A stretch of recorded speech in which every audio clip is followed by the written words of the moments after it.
Immanuel Kant. Itu kalimat di bukunya. A good will is not good because of what it affect and accomplish. It is good in itself. Niat baik itu tidak bersifat baik hanya karena efeknya. Efek yang sudah terjadi. Tapi niat baik itu good in itself. Baik dalam dirinya sendiri. Even if by utmost effort the good will accomplish nothing, it would still shine like a jewel. Meskipun setelah dijalankan benar dengan segenap daya upaya, ternyata goodwill itu tidak ada hasilnya. Sudah niat baik bantu, ternyata nggak sukses, it would still shine. Tetap bercahaya seperti mutiara, like a jewel, for its own sake. Karena dia sendiri memang sudah bercahaya, as something which has full value in itself. Sebagaimana kalau usaha tadi sukses bernilai sepenuhnya. Jadi kalau kita sudah niat baik, melakukan hal yang baik, hasilnya apapun tidak masalah. Kita sudah tergolong orang bermoral. Sudah bantu sekuat daya, tidak sukses, tidak masalah. Sudah bermoral kita, sudah bercahaya. Nah itu menurut Immanuel Kant. Karena parameternya tidak di usaha tapi di hasil. Terus, sekarang kewajiban. Sejak tadi ngomong kewajiban. Menjelaskannya susah, saya kasih ilustrasi. Bayangkan, ayo membayangkan semua. Bayangkan kita ngasih hadiah ke ibu, maunya tak kasih contoh ke pacar kita, ndak enak. Bayangkan kita ngasih bunga ke ibu kita pada hari ibu. Karena hari pacar tak cari-cari ndak ada. Oke. Valentine Day kan hari kasih sayang, bukan hari pacar. Nah, kamu ngasih bunga, tapi tujuannya untuk membuat gembira.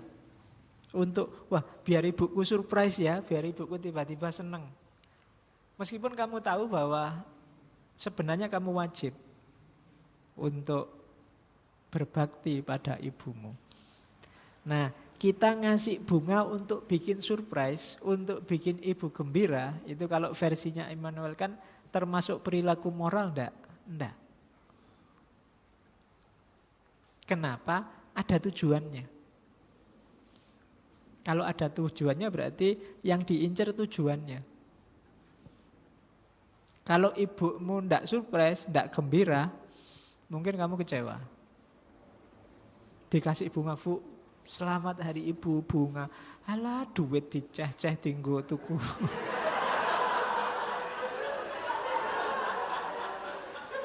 Ya kan? Mungkin ibumu, apa itu kamu buang-buang duit mbok tinggo maem wae.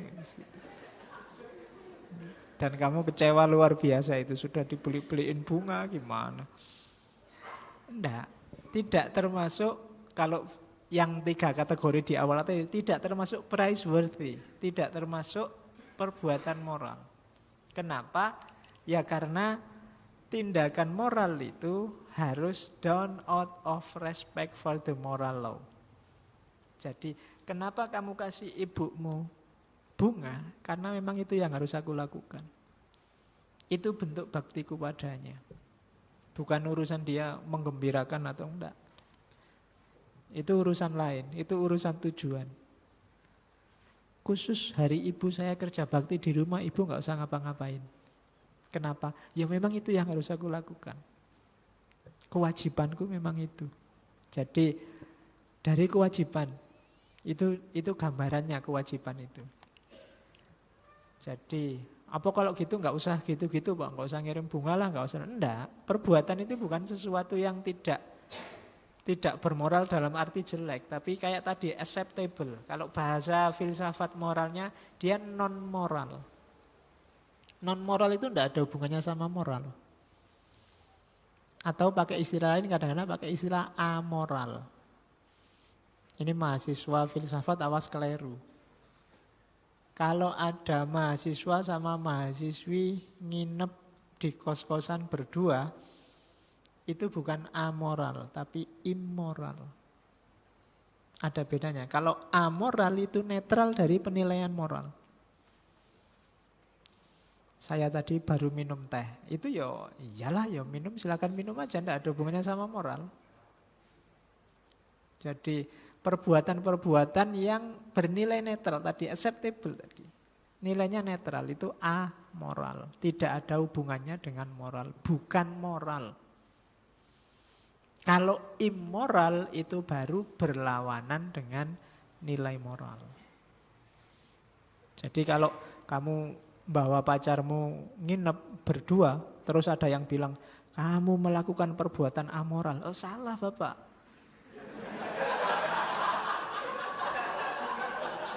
Mana ya?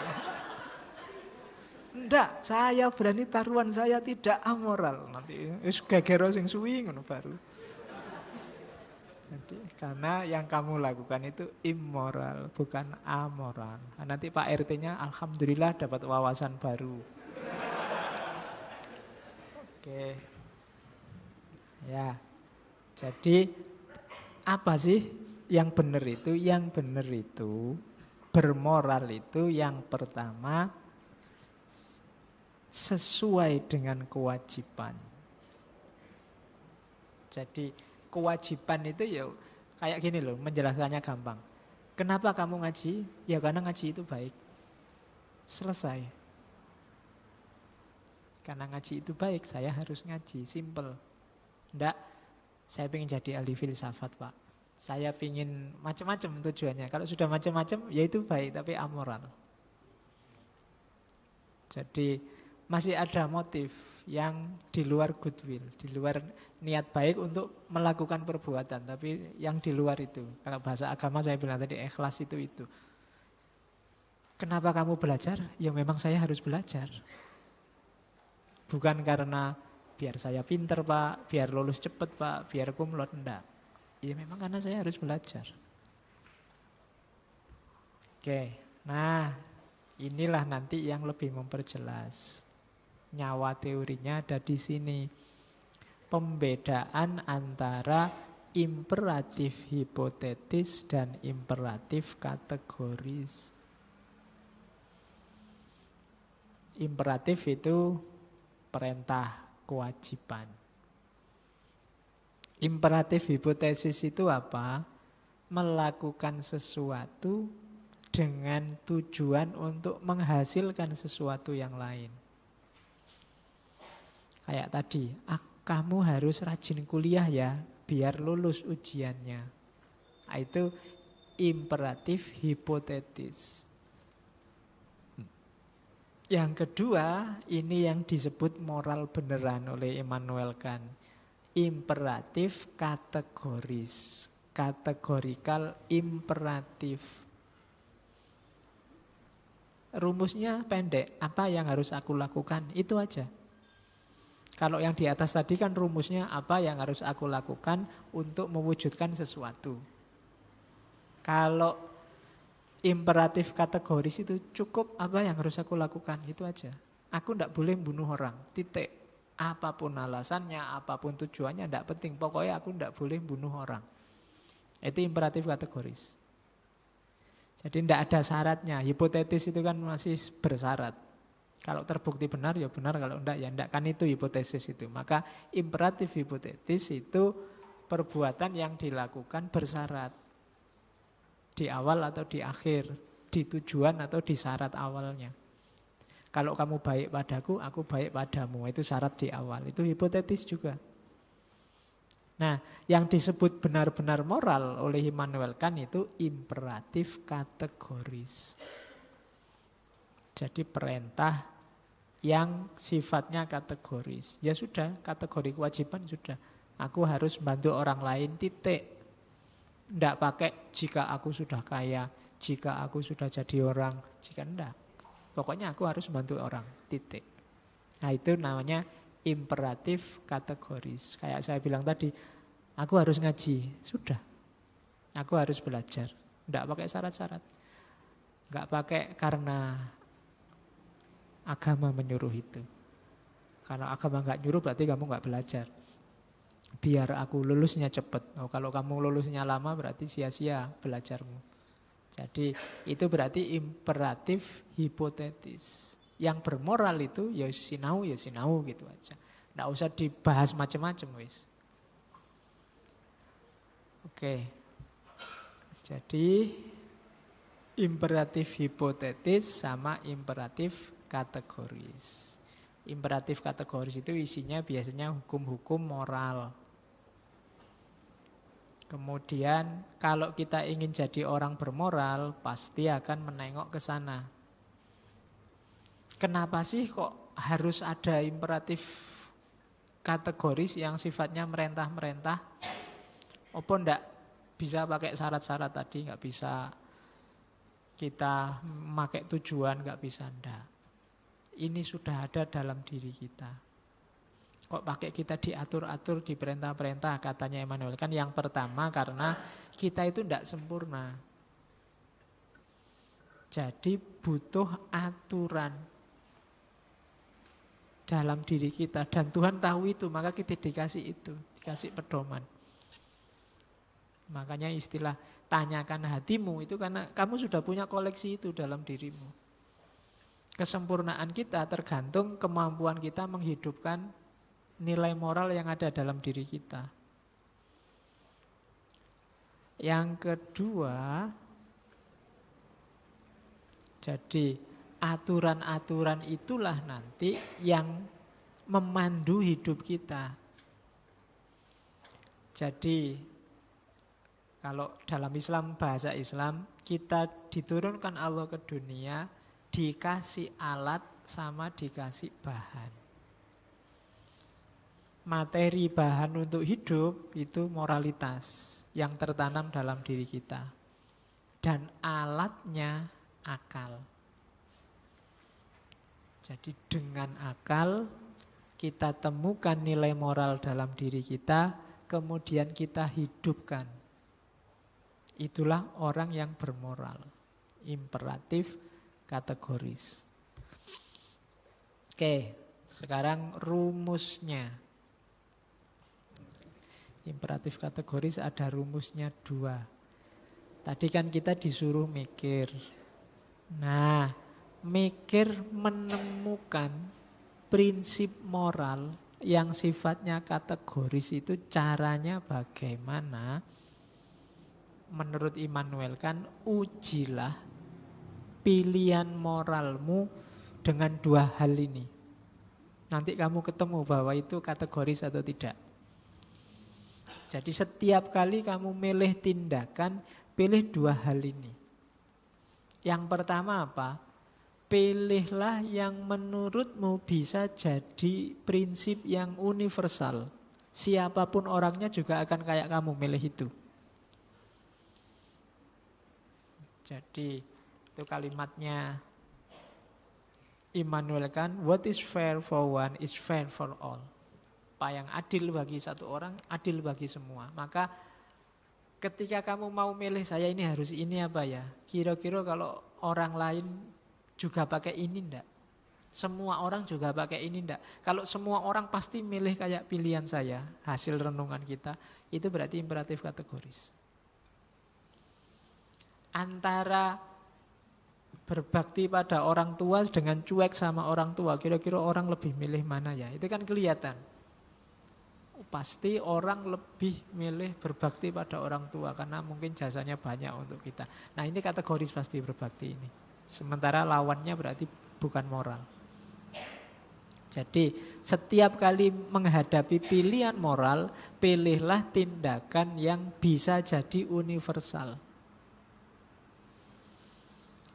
Mungkin kamu bisa menjustifikasi perbuatan jelekmu dengan akalmu. Tapi kalau menjawab pertanyaan universalitas itu agak susah. Misalnya, Pak, saya ini ujian nyontek, tapi nyontek saya ini dalam rangka birrul walidain, Pak. Misalnya. Ya kan? Loh, kamu bisa jawab untuk subjektivitasmu. Tapi kira-kira prinsipmu nyontek untuk birrul walidain itu bisa universal enggak? Kira-kira semua orang akan pakai itu enggak? Kalau enggak berarti kamu keliru. Mesti itu cuma bikin-bikinanmu sendiri. Kan gitu. Saya ini pacaran itu enggak niat maksiat kok Pak, niat ta'aruf. Misalnya saling kenal Pak, biar nanti waktu sudah nikah sudah kita ngerti masing-masing dari luar sampai ke dalam, sampai ke dalam lagi. Misalnya, loh, jajal sekarang, kasih diuji universalitas. Apa iya sih? Begitu semua orang. Prinsip ta'aruf misalnya. Oke. Nah itu kamu sendiri yang ngerti ya. Akalmu harus jalan. Untuk ngecek apakah satu prinsip bisa universal. Kalau tidak, berarti dia bukan imperatif kategoris. Yang kedua, prinsip kemanusiaan. Perlakukan manusia sebagai manusia, baik terhadap dirimu maupun terhadap orang lain. Kayak tadi ya, jangan jadikan manusia sebagai alat, tapi jadikan semua manusia sebagai tujuan.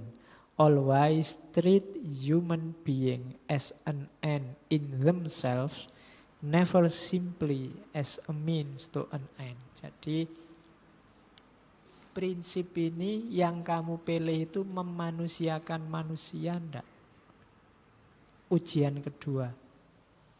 Kalau dia memanusiakan manusia, berarti kategoris. Kalau tidak, tidak kategoris. Nah, ini memanusiakan manusia itu termasuk memanusiakan dirimu sendiri.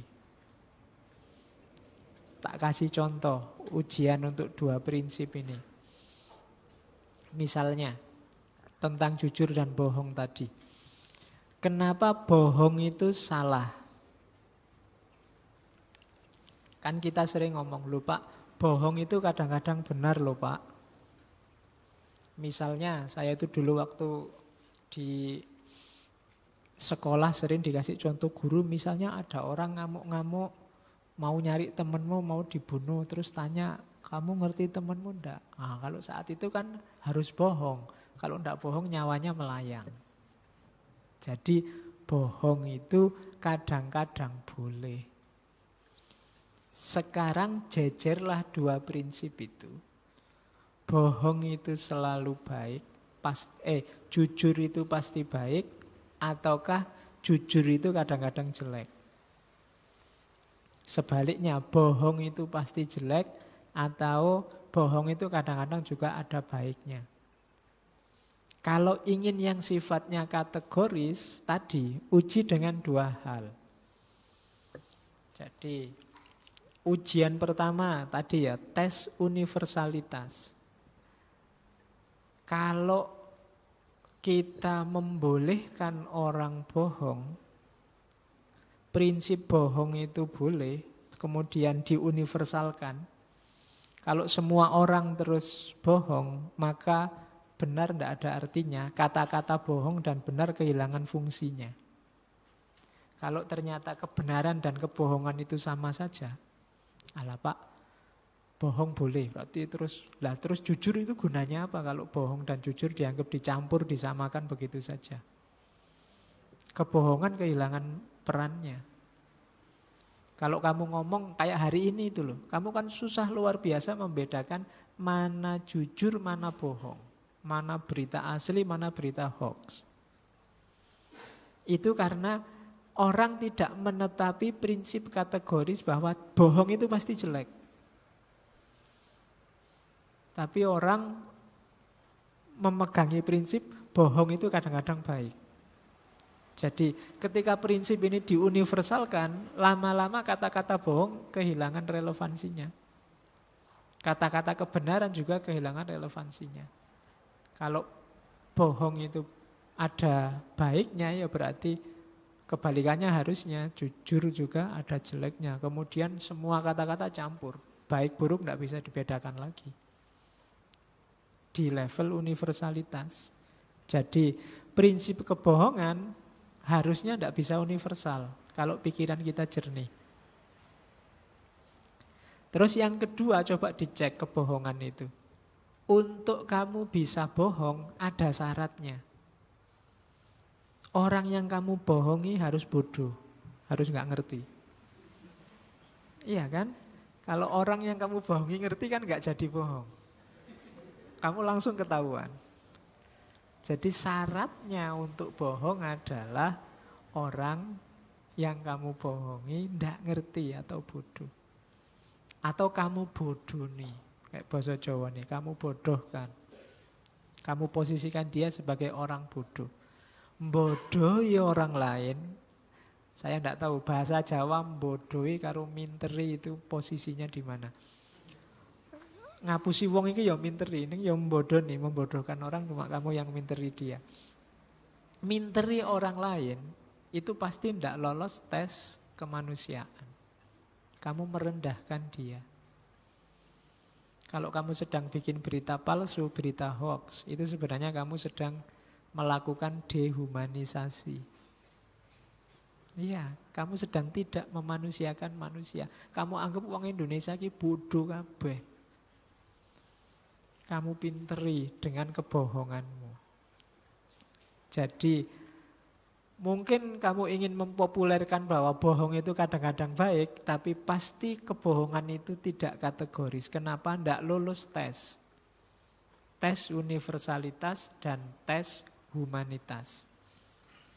Begitu kamu bohong, kamu tidak memanusiakan manusia. Dan yang kedua, prinsip kebohongan tidak bisa universal.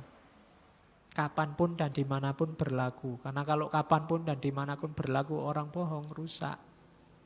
Kebenaran tidak ada artinya. Jadi itu contohnya ujian dua aspek, universalitas dan humanitas. Pokoknya apapun yang tidak bisa universal atau apapun yang melecehkan kemanusiaan pasti itu bukan moral atau bukan imperatif kategoris. Nah, ini istilah dalam filsafat terkenal sekali ya.